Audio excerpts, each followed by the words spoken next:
जय हिंद साथियों। स्वागत है आप सभी का हमारे YouTube चैनल ज्ञान आरबीएल में। दोस्तों, आपको पता है आपके UP triple S C PET के लिए हम क्लासेस लेकर के आ रहे हैं और हमने इतिहास पूरा समाप्त कर दिया था। अब हम राष्ट्रीय आंदोलन आपको पढ़ा रहे हैं और आज उसका एक तीसरा वीडियो है। ठीक है, थोड़ा सा देखिए, आप सभी शेयर करिए दोस्तों, थोड़ा सा व्यूज़ वगैरह आए और लाइक वगैरह आए, थोड़ा सा हमें भी क्या मिलता है, मोटिवेशन मिलता है। ठीक है दोस्तों, तो आप सभी के सपोर्ट से दोस्तों यहाँ तक पहुँचे हैं। थोड़ा सा सपोर्ट और करिएगा, लोगों तक शेयर करिए, कमेंट करिए, ठीक है, लाइक करिए वीडियो को। ठीक है, हम कोशिश करेंगे दोस्तों आपको पूरा का पूरा जीके वाला सिलेबस आपका कंप्लीट करा दें पेट के लिए। ठीक है, तो दोस्तों आज हम देखेंगे द्वितीय चरण। देखिए, हमने प्रथम चरण के बारे में देखा था कि 1885 से कितने तक, 1885 से 1905 तक। अब दूसरा चरण चलेगा 1905 से 1919 तक आंदोलन का। ठीक, उसके पहले मैं बता दूं कि साथियों जो पहली बार जुड़े ना, उनके लिए हमने प्लेलिस्ट बना दी है UP triple S C PET 2025 classes के नाम से। जाइए भैया, बहुत ही शानदार तरीके से हमने क्लासेस दी हुई है, जा करके जरूर देखिए प्ले लिस्ट में। ठीक, इसके अलावा स्ट्रैटेजी की पढ़ाई है यूपी पुलिस वगैरह के लिए। और देखिए दोस्तों, हमने जैसे कि इतिहास हमने पढ़ा दिया पूरा 13 वीडियो में, पूरा इतिहास समाप्त किया है आप सभी के लिए। इसके अलावा दोस्तों अब हम पढ़ा रहे हैं भारतीय राष्ट्रीय आंदोलन। देखिए, इसको भी हम लगभग 6 से 7 वीडियो में समाप्त कर देंगे। उसके बाद दोस्तों आपका नेक्स्ट चैप्टर, नेक्स्ट जो आप सब कहेंगे वो शुरू करेंगे। ठीक है, देखिए जिसको भी इन सब की पीडीएफ चाहिए उसके लिए हमारा ज्ञान आरबीएल ऐप डाउनलोड कर ले। देखिए, हमने पीडीएफ बैच लॉन्च किया है, ठीक है, जिसमें 8 सब्जेक्ट्स की पीडीएफ आपको मिल जाएंगे दोस्तों। ठीक है, तो जाइए ज्ञान आरबीएल ऐप को डाउनलोड करिए। कैसे दोस्तों, जैसे ही आपको नीचे लिंक दिया हो मिल जाएगा डिस्क्रिप्शन में, वहां जा करके डाउनलोड कर सकते हैं, या फिर दोस्तों डायरेक्ट चले जाइए प्ले स्टोर पर, वहां ऐसा लोगो लगा हो मिल जाएगा, ज्ञान आरबीएल सर्च करिएगा। और जैसे दोस्तों इसको आप लॉगिन करेंगे, ये देखिए आपको ई बुक्स का एक कॉलम दिखेगा। यहाँ पे जाते ही क्या करेंगे साथियों, आपको ये देखिए UP triple S C PET 2025 PDF batch के नाम से आपको ये मिल जाएगा दोस्तों। ठीक है, अभी दोस्तों ऑफर प्राइस है 199 रुपये, मैंने इसका प्राइस रखा था। अभी दोस्तों ऑफर प्राइस है 111 रुपये। तो ये कब दोस्तों चेंज हो जाए इसका नहीं पता है, इसलिए जब दोस्तों आप चाहें जल्दी से इसको परचेस कर लीजिएगा। इसका लिंक नीचे दिया हुआ है। इसके अलावा दोस्तों करंट अफेयर की पीडीएफ मात्र 25 रुपये में है। ठीक है, जनहित याचिका मिल जाएगी। कंप्यूटर ई बुक दोस्तों 99 रुपीज़ की है। आप देखिए इन सबको आप परचेस करके निकाल भी सकते हैं, पीडीएफ को प्रिंट भी करवा सकते हैं। ठीक है, ये हिंदी की है, उत्तर प्रदेश स्पेशल की है मात्र 50 रुपीज़ में। ठीक है, और दोस्तों ये रहे स्टैटिक जी के, ठीक है, 99 रुपीज़ में। यूपी पुलिस यूपीएसआई के लिए रामबाण है। ठीक है, इसी तरीके से दोस्तों अन्य भी ई बुक्स वगैरह आपको मिल जाएंगी। तो देरी किस बात की, जाइए दोस्तों परचेस करिए बहुत ही शानदार तरीके से। चलिए शुरू करते हैं वीडियो को। तो साथियों हमने बताया था कि जो आपका आंदोलन है, क्या दोस्तों, राष्ट्रीय आंदोलन है, वो हमने 3 चरण में बांटे थे। प्रथम चरण में हमने देखा था, क्या देखा था, प्रथम चरण में हमने 1885 से 1905 तक बोला था प्रथम चरण चलेगा, जिसको हमने देख लिया। ठीक है, द्वितीय चरण, द्वितीय चरण दोस्तों हमने बताया कि जो द्वितीय चरण के बारे में हम देख रहे हैं 1905 से 1919 तक चलेगा दोस्तों। उसके बाद आपका तृतीय चरण आएगा जो 1919 से लेकर के 1947 तक चलेगा, गांधी युग के नाम से। तो चलिए देखते हैं द्वितीय चरण 1905 से 1919 तक। ठीक है, चलिए बहुत ही शानदार तरीके से दोस्तों, बहुत ही बेहतरीन तरीके से ये टॉपिक हम कवर करने वाले हैं। ठीक है, देखिए जो आपका द्वितीय चरण है 1905 से लेकर के 1919 तक, इसको हम उग्रवादी चरण कहते हैं। देखिए आपसे ये पूछ सकता है कि उग्रवादी चरण कब से कब तक था, तो 1905 से 1919 तक। देखिए इसमें सबसे बड़ी जो घटना थी आपको बता दें, बंगाल विभाजन 1905 में जो हुआ था। क्या हुआ था, बंगाल विभाजन 1905 में जो हुआ था, जिसको हम बंग भंग विरोधी आंदोलन भी कहते हैं, बंग भंग आंदोलन भी कहते हैं। तो इसको याद रखना, आपसे पूछ सकता है कि बंगाल विभाजन कब हुआ, 1905 में हुआ। ठीक है, इसको और नाम जानते हैं, बंग भंग विरोधी आंदोलन भी कहते हैं। इसमें होता क्या है मेरे दोस्तों, जो आपका बंगाल था, देखिए बंगाल बहुत बड़ा था। ठीक है, आज बांग्लादेश, असम, है ना, ये सारी चीजें मैं बात करूंगा। तो दोस्तों उसको क्या करते हैं, अंग्रेज 2 भागों में बांट देते हैं। क्यों, क्योंकि देखिए बहुत बड़ी एकता थी दोस्तों, पूरे बंगाल में हिंदू मुस्लिम में बहुत बड़ी एकता थी दोस्तों, एक दूसरे के जान न्यौछावर करते थे। तो अंग्रेजों को लग रहा था कि दोस्तों इतना बड़ा राज्य है, ऐसे हम इन पर शासन नहीं कर सकते, जब इनमें हम फूट डाल देंगे कि भैया हिंदू वाले अलग कर दे, हिंदू मेजोरिटी, और जो आपके मुस्लिम मेजोरिटी उनको अलग कर दे, तो आपस में ही लड़ मरेंगे ये हिंदू मुस्लिम करते करते। इस वजह से दोस्तों बंगाल विभाजन कहीं ना कहीं अंग्रेजों ने किया। तो याद रखेंगे इंपॉर्टेंट चीजें है दोस्तों, वही बात करेंगे कि 1905 में लॉर्ड कर्जन द्वारा बंगाल प्रांत को 2 भागों में विभाजित करने का आदेश दिया गया। ये यूपीएसआई में पूछा गया, किसके समय हुआ बंगाल विभाजन? लॉर्ड कर्जन के। ठीक है, आपको बता दें बंगाल विभाजन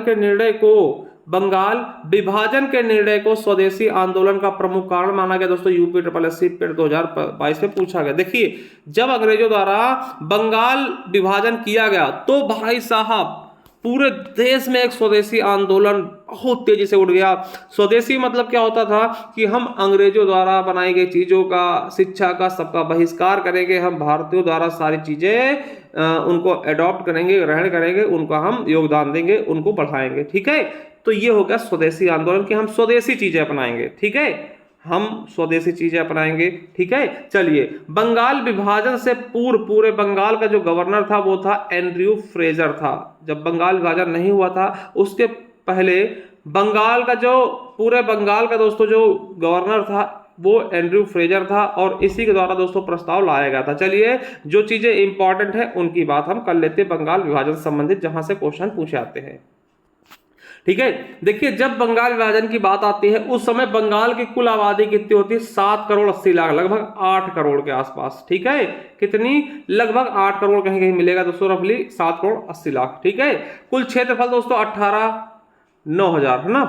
तो यार कि दोस्तों इतने वर्ग किलोमीटर इसका क्या होता है? कुल क्षेत्रफल होता है। तो दोस्तों याद रखिएगा 1,89,000 दोस्तों इसके वर्ग किलोमीटर क्षेत्रफल फैला होता है बंगाल का। दोस्तों ये किसके वायसराय के समय हुआ था? कौन से वायसराय थे दोस्तों? तो कर्जन। कौन थे? बंगाल विभाजन कर्जन। ठीक है, जब दोस्तों आपके ऊपर कर्जा चलता है ना, कर्जा चढ़ा होता तो आपका घर बिगड़ जाता है, यानी कि घर बंट जाता, तो वही बंगाल विभाजन से कर्जन याद रख लेंगे। यूपी पुलिस में पूछा गया, रेडियो ऑपरेटर में पूछा गया, यूपीएसआई में पूछा गया। आपसे पूछेगा बंगाल विभाजन किसने किया? तो लॉर्ड कर्जन के समय। ठीक है, इस समय गृह सचिव कौन थे? तो एच रिस्ले थे। कौन थे गृह सचिव? H Risley. और दिमाग की उपज किसकी थी दोस्तों? किसने ये दिमाग दिया कि इसको बांट दीजिए? तो बेटर बर्न के दिमाग की उपज थी। प्रस्ताव किसने दिया? Andrew Fraser. एंड्रयू फ्रेजर क्या था दोस्तों? ये बंगाल विभाजन से पूर्व पूरे बंगाल गवर्नर था। ठीक है, और घोषणा कब की जाती है बंगाल विभाजन की? तो 20 जुलाई 1905। देखिए ये भी डेट याद रख लेना कि घोषणा कब की गई?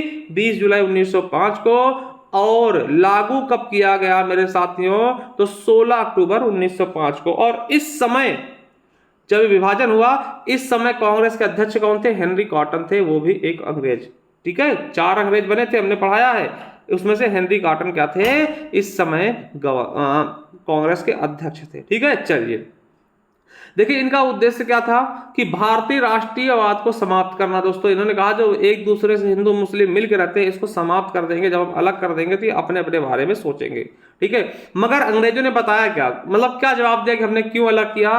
तो अंग्रेजों द्वारा मुख्य तर्क दिया गया कि हाँ प्रशासनिक सुविधा में दिक्कत हो रही, एसएससी जीडी में पूछा गया। यानी कहने का मतलब वैसे तो अंग्रेजों ने इसलिए किया कि भैया यहाँ पे क्या होगा कि दोनों लोग आपस में बढ़ जाएंगे तो दोनों की राष्ट्रीयता खत्म हो जाएगी, प्यार भाईचारा खत्म हो जाएगा। मगर बताया क्या? कहा देखिए ये जो बंगाल है ना बहुत बड़ा है। ठीक है, इसमें मतलब कि प्रशासनिक सुविधाएं नहीं दे पा रहा हूं, इतनी बड़ी हैं इसलिए इस पर ध्यान सही से नहीं दे पा रहे हैं। जब छोटा हो जाएगा 2 में बढ़ जाएगा तो हम इसको अच्छे से ग्रो करेंगे। ठीक है, तो प्रशासनिक सुविधा का हवाला दिया। अब देखिए जो 2 भागों में बांटा गया बंगाल उसकी बात करते हैं मेरे साथियों। देखिए पश्चिमी बंगाल बांटा गया और पूर्वी बंगाल। देखिए 2 बंगाल जो थे ऐसे मान लिया दोस्तों, तो ये इधर हो गया पूर्वी बंगाल और इधर हो गया आपका पश्चिमी बंगाल। देखिए जो पश्चिमी बंगाल था दोस्तों इधर हिंदू ज्यादा थे, हिंदू पॉपुलेशन ज्यादा थी, ठीक है। और इधर दोस्तों मुस्लिम, पूर्वी की तरफ मुस्लिम ज्यादा थे, जो दोस्तों आपको पूर्वी बंगाल, अभी बांग्लादेश दिखता वो पूर्वी बंगाल के आसपास था, ठीक है। हिंदू बाहुल्य कौन सा था? पश्चिमी बंगाल। अब पश्चिमी बंगाल में कौन कौन सी चीजें आ रही थी? तो दोस्तों पश्चिमी बंगाल में पश्चिमी बंगाल आ रहा था, बिहार भी इसी के अंदर था, उड़ीसा में। देखिए पहले बहुत बड़ा था, पहले बिहार नहीं था, बिहार, उड़ीसा, पश्चिम बंगाल सब एक ही में था, असम भी इसी में था, ठीक है। तो यार कहेगा जो पश्चिमी बंगाल वाला क्षेत्र था बंटने के बाद उसमें क्या क्या हिस्सा आया? पश्चिमी बंगाल का थोड़ा हिस्सा आया, बिहार और उड़ीसा।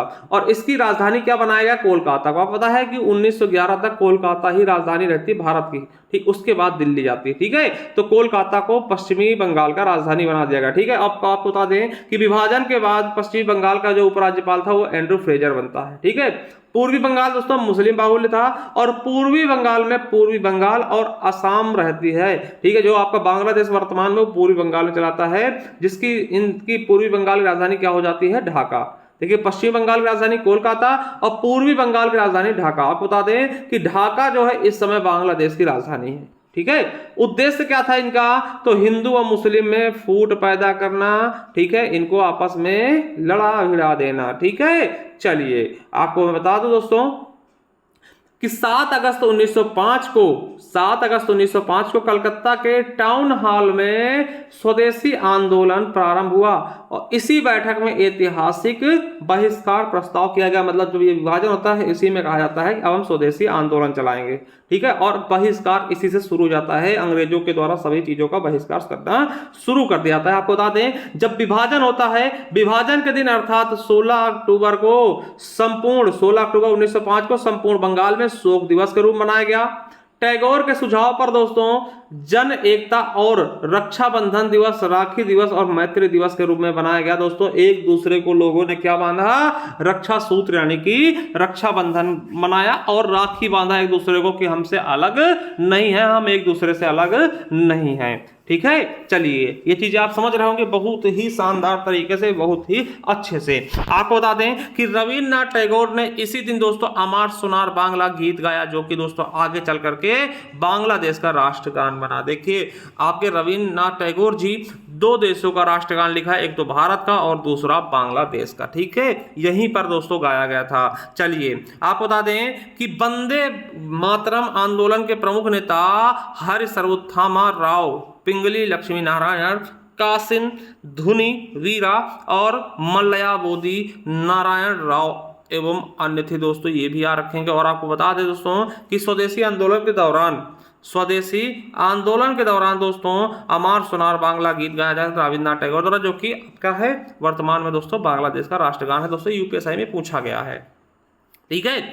आपको बता दें कि जो मुस्लिम लीग थी दोस्तों उसने बंगाल विभाजन का जरा सा भी विरोध नहीं किया था। इसी वजह से दोस्तों कहीं ना कहीं अंग्रेज एकदम सफल हो गए थे, उनको लग गया था कि भैया अब हिंदू मुस्लिम होगा, ठीक है। चलिए आपको बता दें कि बंगाल विभाजन के विरोध को दबाने के लिए 22 अक्टूबर 1905 को कार्लाइल सर्कुलर निकाला गया। दोस्तों ये क्या था ये कार्लाइल सर्कुलर? तो आपको बता दें इस सर्कुलर पर बंगाल के चीफ सेक्रेटरी RW कार्लाइल के हस्ताक्षर थे। इस सर्कुलर के द्वारा जो छात्रों को छात्रवृत्ति दी जाती थे उसको रोकने की बात की गई थी, जिससे छात्र और भड़क गए। स्वदेशी आंदोलन में और ज्यादा तेज दोस्तों प्रभाव पड़ा, ठीक है। आपको बता दें कि बंगाल विभाजन का पहला स्वदेशी कॉलेज, बंगाल विभाजन के बाद जो पहला स्वदेशी कॉलेज खोला गया, यानी अंग्रेजों की जो शिक्षा थी उसको हमने बहिष्कार किया, अपने खुद के स्वदेशी कॉलेज खोलने शुरू कर दिए। तो पहला स्वदेशी कॉलेज था रंगपुर नेशनल कॉलेज, जो कि कोलकाता में खोला गया, ठीक है, याद रखेंगे। 16 नवंबर 1905 को कलकत्ता में एक विशाल सम्मेलन आयोजित किया गया, जिसमें रविन्द्रनाथ टैगोर, सुरेंद्रनाथ बनर्जी, बिपिन चंद्र पाल जैसे बड़े नेता शामिल थे। इस सम्मेलन में राष्ट्रीय शिक्षा परिषद की स्थापना करने का फैसला लिया गया तथा 1906 में राष्ट्रीय शिक्षा परिषद का गठन भी कर लिया गया। याद रखिएगा, आपसे पूछ सकता है राष्ट्रीय शिक्षा परिषद का गठन, ठीक है। और इसी के अनुसार 14 अगस्त 1906 को बंगाल नेशनल कॉलेज की भी स्थापना कर ली गई। 14 अगस्त 1906 को बंगाल नेशनल कॉलेज की स्थापना की गई, जिसके दोस्तों प्रिंसिपल अरविंदो घोष को बनाया गया। जिसके प्रथम प्रिंसिपल कौन बने?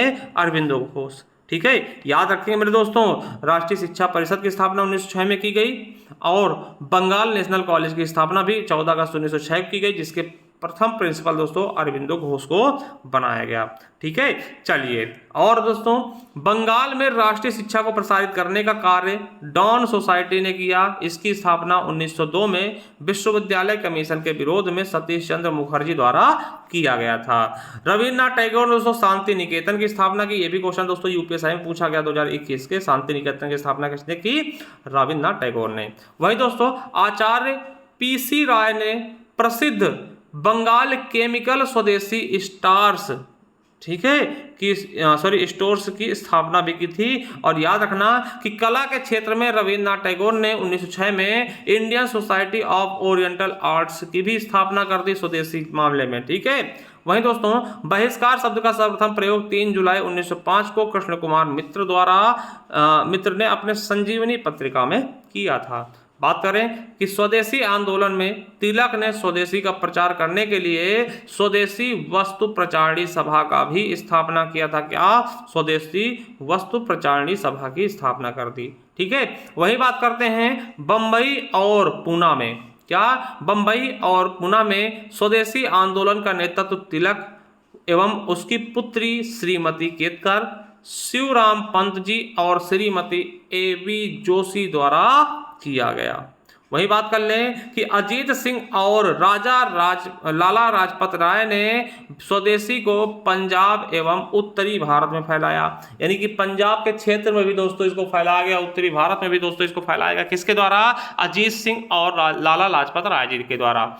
वही दोस्तों मुंशीराम, जिनको श्रद्धाराम एवं आर्य समाजी चंद्रिका दल ने स्वदेशी आंदोलन का नेतृत्व पंजाब में किया। सैयद हैदर रजा ने स्वदेशी आंदोलन को दोस्तों दिल्ली में उसका नेतृत्व किया।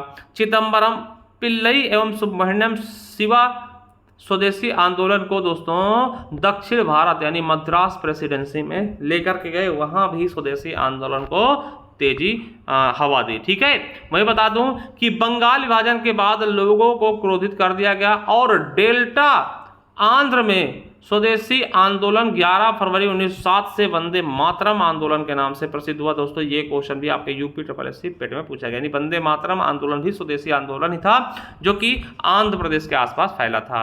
आपको बता दें कि आंध्र में स्वदेशी आंदोलन का नेतृत्व सर्वोत्तम राव ने किया था। ठीक है, आंध्र प्रदेश के आसपास। और वहीं साथियों में बात करूं कि बंगाल में ब्रिटेन की वस्तुओं का बहिष्कार का सुझाव सर्वप्रथम किसने दिया था? कृष्ण कुमार मित्र ने दिया था। और स्वदेशी आंदोलन में सबसे ज्यादा किसी का विरोध हुआ तो वो था कपड़ा उद्योग। दोस्तों कपड़ा को जलाया गया, लोगों ने अपने द्वारा बनाए गए कपड़ों को पहनना शुरू किया, खाकी कपड़ों को पहनना शुरू किया, खाकी को बढ़ावा दिया। सबसे बड़ा दोस्तों जो अटैक हुआ वो कपड़ा उद्योग पर हुआ। चलिए, तो आपने बंगाल विभाजन देख लिया दोस्तों। अब बात करते हैं बंगाल विभाजन रद्द। ठीक है, देखिए बंगाल विभाजन होता बहुत ज़्यादा आक्रोश होता है दोस्तों। उसके बाद बंगाल विभाजन को रद्द किया था कब? 1911 में। देखिए 1906 में बंगाल विभाजन हुआ करजन द्वारा।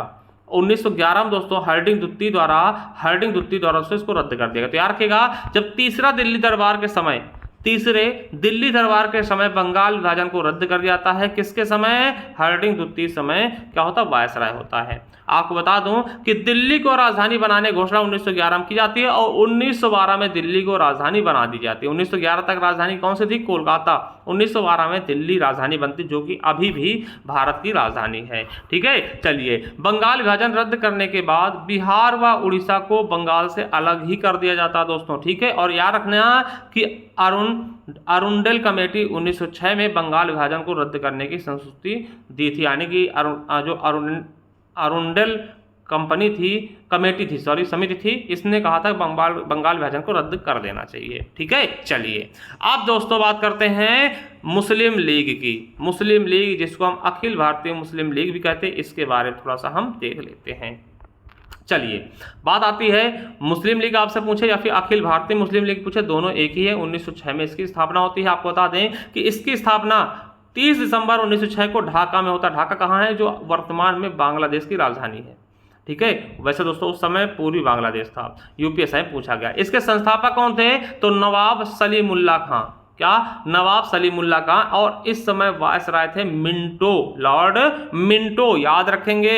और इसके प्रथम अध्यक्ष या फिर कह लें सह संस्थापक कौन थे, तो बकार उल मुल्क मुश्ताक हुसैन थे, और इसके अस्थायी अध्यक्ष बना दिए गए थे। देखिए पहले अध्यक्ष इनको बनाया गया, बकार को, उसके बाद एक स्थायी अध्यक्ष बना दिया गया आगा खां को, ये हमेशा फिर हो गए, 1908 में बनाया गया था। ठीक है, चलिए आपको बता दें कि नवाब सलीमुल्लाह खां ने 30 दिसंबर 1906 को ढाका में मुहम्मदन एजुकेशन कॉन्फ्रेंस के एक बैठक में अखिल भारतीय मुस्लिम लीग की स्थापना की घोषणा कर दी थी।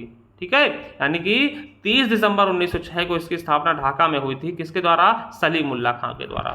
ठीक है, याद रखेंगे, इंपॉर्टेंट है, क्वेश्चन बनते हैं। चलिए 1 अक्टूबर 1906 को आगा खां के नेतृत्व में एक मुस्लिम शिष्टमंडल बोर्ड मिंटो से मिला। किससे मिला, जो मुस्लिम शिष्टमंडल बोर्ड था, ठीक है, वो मिंटो से मिलता है, और इस प्रतिनिधि मंडल ने वायसराय मिंटो के समक्ष अपनी कई मांगे रखते हैं। ठीक है, और दोस्तों मुस्लिम लीग का पहला अधिवेशन 1907 में कराची में होता है, और दूसरा अधिवेशन 1908 में दोस्तों अमृतसर में होता है, जहां पर दोस्तों 1908 में आगा खां को स्थायी अध्यक्ष बना दिया जाता है अमृतसर के उससे। ठीक है, और दोस्तों जिसे अध्यक्षता कौन करता है, सर सैयद इमाम करते हैं। ठीक है, चलिए आपको बता दें कि मोहम्मद अली जिन्ना ने 1913 में मुस्लिम लीग का पुनर्गठन ऑल इंडिया मुस्लिम लीग के नाम से किया, और 1913 में ही उसने सदस्यता ग्रहण कर ली, मुस्लिम लीग से वो जुड़ गया था। सरोजिनी नायडू ने जिन्ना को हिंदू मुस्लिम एकता का दूत भी कहा था। यह भी याद रखिएगा कि सरोजिनी नायडू ने जिन्ना को क्या बोला, हिंदू मुस्लिम एकता का दूत बोल दिया था। ठीक है, चलिए वही दोस्तों बात कर लें कि मुस्लिम लीग का मुख्यालय प्रारंभ में अलीगढ़ था दोस्तों, बाद में लखनऊ को बनाया जाता है, ये भी याद रखेंगे। और लंदन मुस्लिम लीग की शाखा किसने खोली थी, अमीर अली ने स्थापित की थी लंदन मुस्लिम लीग की शाखा, ये भी याद रख लेंगे। ठीक है, चलिए आगे देखते हैं दोस्तों कि 1940 में मुस्लिम लीग ने देश के पश्चिमोत्तर तथा पूर्वी क्षेत्रों में मुस्लिमों के लिए स्वतंत्र राज्यों की मांग करते हुए एक प्रस्ताव पारित किया था। ये क्वेश्चन भी आपसे पूछा गया है एसएससी जीडी 2022 में। अब दोस्तों आपके पेट में क्वेश्चन पूछा गया था, क्या पूछा गया मेरे दोस्तों, कि मुस्लिम लीग द्वारा भारतीय राष्ट्रीय आंदोलन के दौरान 16 अगस्त 1946 को प्रत्यक्ष कार्यवाही दिवस मनाया गया था। ये क्वेश्चन आपके एग्जाम UPSSC पेट 2023 के पेपर में पूछा भी गया है। ठीक है, चलिए बहुत ही शानदार तरीके से चीज़ें आप समझ पाए होंगे, और दोस्तों आई होप अच्छा भी लगा होगा। देखिए वीडियो को शेयर करिए दोस्तों, जिससे हमें भी मोटिवेशन मिलता है। कमेंट करिए प्यारे प्यारे। ठीक है, चलिए, और साथ ही यह कहूँगा कि आपके लिए हमने प्लेलिस्ट का निर्माण कर दिया है ना। डिस्क्रिप्शन बॉक्स में लिंक चले जाइए दोस्तों, या फिर हमारे डायरेक्ट दोस्तों जाइए ज्ञान आरबीएल के प्लेलिस्ट में, वहाँ पेट के नाम से हमने बना दिया, बहुत सारे वीडियो आपको इसमें लगे हुए मिल जाएंगे। स्ट्रैटेजी के, करंट अफेयर है, सारी चीज़ें हैं। इसका दोस्तों हम आपको बता दें कि अगर जिसको इसकी PDF चाहिए दोस्तों, हमारा ये बैच है ना, PDF बैच है 199 का, मगर उसको भी ऑफर प्राइस है, जा करके आप ले सकते हैं बहुत ही सस्ते में। ठीक, जिसका लिंक नीचे डिस्क्रिप्शन बॉक्स में दिया हुआ है। तो दोस्तों देरी किस बात की, जाइए, जैसे दोस्तों ई बुक्स वाले कॉलम में जाएंगे, देखिए आपको ये मिल जाएगा, तो जा करके दोस्तों इसको परचेस कर सकते हैं। इन्हीं की PDF निकाल के आप प्रिंट भी करवा सकते हैं। चलिए थैंक यू, धन्यवाद, मिलते हैं नेक्स्ट वीडियो, तब तक के लिए जय हिंद, जय भारत।